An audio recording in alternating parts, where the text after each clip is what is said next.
to me, one of the most fascinating people is a group of people were bank robbers. And I was always fascinated by them. I was always fascinated by how they rob banks. And of course, I wanted to know, because I wanted to know how to catch these people. We were involved in Joseph Doherty and Terry Lee Connor, who were two partners. They were probably some of the best bank robbers, if you can consider bank robbery best of anything, of anyone I ever encountered. They would do hostage takeover bank robberies where they would go into a house at night that was the bank president or vice president, usually a one-branch small bank, because that's where all the money was, and hold the family or that person hostage overnight.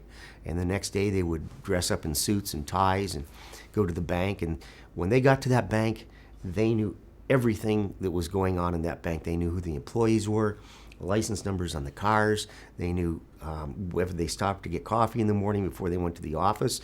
They knew what all the signs were for security measures in that bank.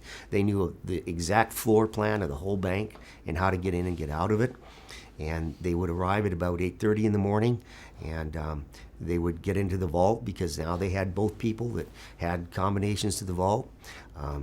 A bank they robbed just outside of Seattle, a town called Hazeldale. They held a family overnight, a husband, a wife, a young boy.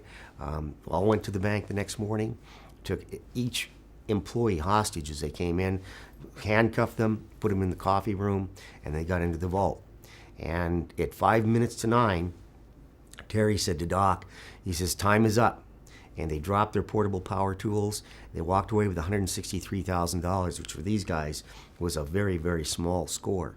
Had they taken a few more minutes and gone to the next teller vault over, they would have gotten an additional $600,000.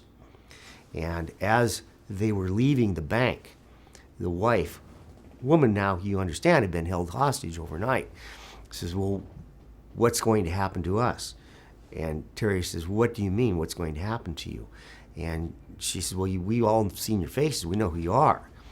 And everybody's thinking, wow, why'd you bring that up? But Terry walked over to the desk, and he put his hand on top of the desk, and he pressed it down on top of the desk. And he said, lady, he says, 20 minutes after we leave here, the FBI, the U.S. Marshals Service, and the local police will know who robbed this bank.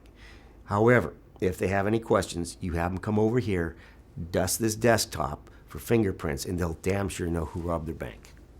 And he walked out. We caught him. Took us a long time, but we caught those guys, both of them. They made a movie out of it. What was it called? Bandits, I think that was the name of it. Discovery Channel did one called the Sleepover Bandits. But we arrested both Doc and Terry, and they were both doing prison time now, probably for the rest of their lives.